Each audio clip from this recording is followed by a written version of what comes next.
in spite of being very formal type of people, his parents were very understanding. Matter of fact, I'll never understood how they understood so much.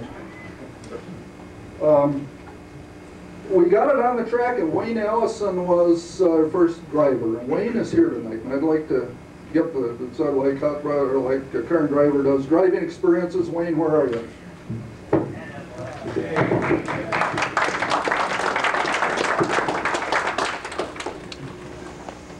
We need driving experiences of that car. Driving impressions of that first four-cylinder Chevy Power. Wasn't too hot. It ran. All the time? Yeah, it ran all day. The one day I drove it, I don't know about after that. Thanks, Wayne.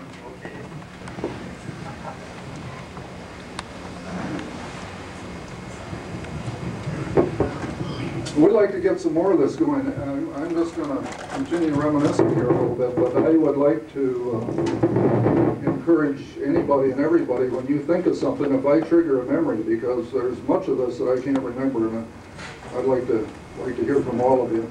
Help me out with this. We went from that car to building up a 4-port Riley engine. Finally, a new car that was built from scratch with a Klausler, built out of a Klausler frame and nose. One of the race cars that he created many of. And we made essentially a full sprint car, and then had an alternate body for it. And we would run that car in the hot rod circuit up until about State Fair time. And then we'd put the sprint car body on it. We'd run it over to the State Fair, and then we'd follow the circuit in the county fairs after that. Early drivers were George Swangler, I think from Grand Forks or Fargo up there, Carl Suvi, George Ellison. Gosh, George was great. Wonderful guy. We, in our infinite wisdom, young men, very young, and thought we knew everything, and we said, well, the car hasn't been going as fast as we'd like. We're going to get a driver of our own, and we'll train him how to do it. No more experienced driver. Well, he wound up on his head a lot and running into people and going through fences and stuff like that. So we called him a good old conservative George. A bunch of us got together and formed the Minnesota Roadster Racing Association, MRRA. And that was essentially a group of hot rodders. And a guy by the name of Don Gurney, a publicist, helped us with that and helped get dates. We leased the racetrack for a period of time and sponsored some of our own races out there. And it was a dangerous track. I think there's no question about that. It didn't have some of the modern things with the nice fences and stuff, but it was a bank track. Some of the old experience, late night experience helped, and we had to try to get the road grader cranked up and get that working and the water truck going. And so we did a lot of that. Harvey, maybe you could recollect some of those days at Rex.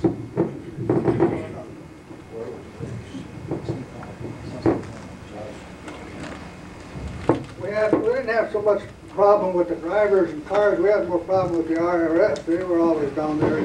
We wasn't making any money anyway, but they were counting tickets, and then when they got done with us, there was nothing left for us, so we ended up pretty short.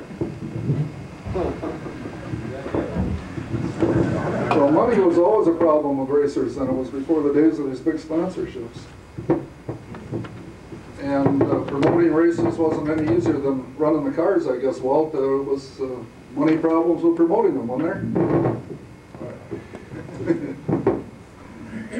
But we did do that. The association promoted those races. And I promoted a race once. I got a hernia operation when I was 19, and those days they kept you in the hospital for a while, made you hobble around for a couple of weeks. They kind of did things different in the medical thing, so I decided, well, I'm going to be a race promoter. So somehow or other I got to the Casson County Fair Board and I got a contract with them to promote a race there.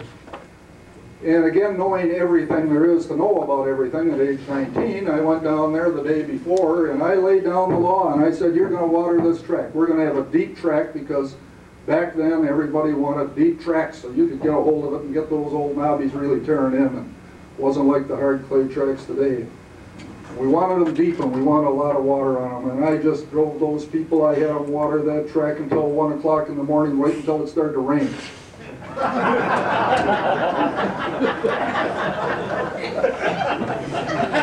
And it rained. And it rained some more. Came morning, it was still raining, but I had confidence it's going to stop. I see a light place in the sky. So I called Minneapolis and I said, bring the cars. So all the cars came up on the trailers, or down to Casson on the trailers. And that track was about 2 feet deep in mud. Most of the cars, of course, you had to push start, and most of them we couldn't even get started, but the tow trucks couldn't get enough traction to get them going. But we got 3 or 4 cars started, and they ran around through a little bit of mud around. I think there were 4 people in the stands.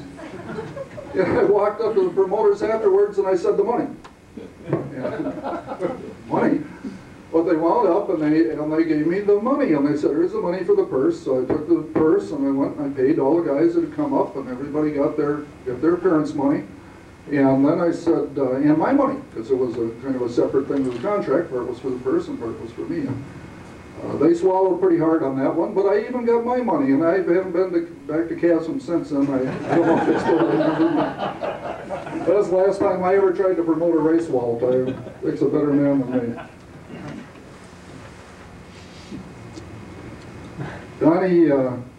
Donny and Jimmy Blomberg got involved in another enterprise called A&B Service out on 66th and Penn.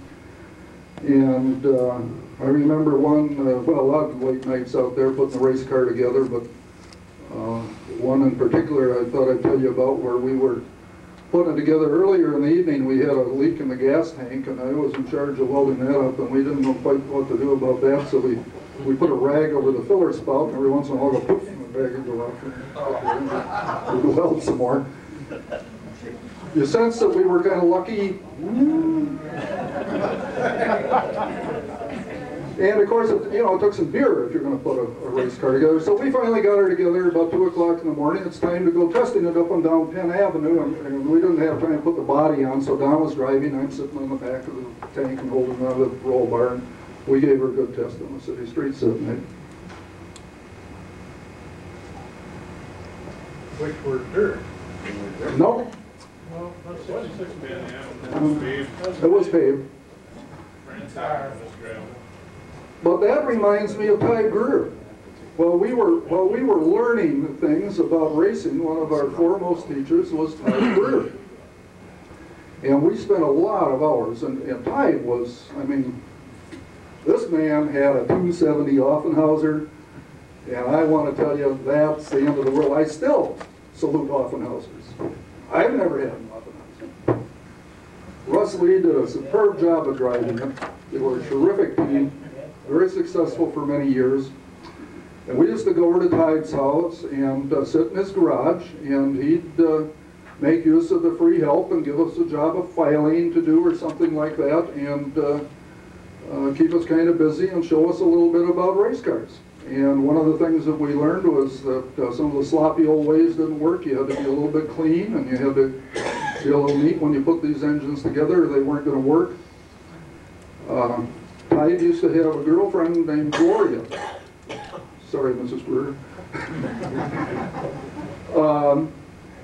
And she'd come out and sit around once in a while, and she had a brother named Woody. And Woody managed to find a pair of two-way radios. And they were very attractive. They're mobile radios, and they were very attractive because they were very illegal. So he and Donny, of course, put their two-way radios in their cars, and again, trendsetters, they drove all around talking to each other. Now, of course, everybody drives around talking to each other. That was heavy stuff for us in those days. And I remember a lot of the lessons that Ty taught us. One I was very impressed with is that the kitchen oven is for putting a block in So you can heat it up so that you can fit the bearings of the offie crankshaft and so forth. And made good use of his kitchen. I don't know if you ever cooked anything in there, Ted.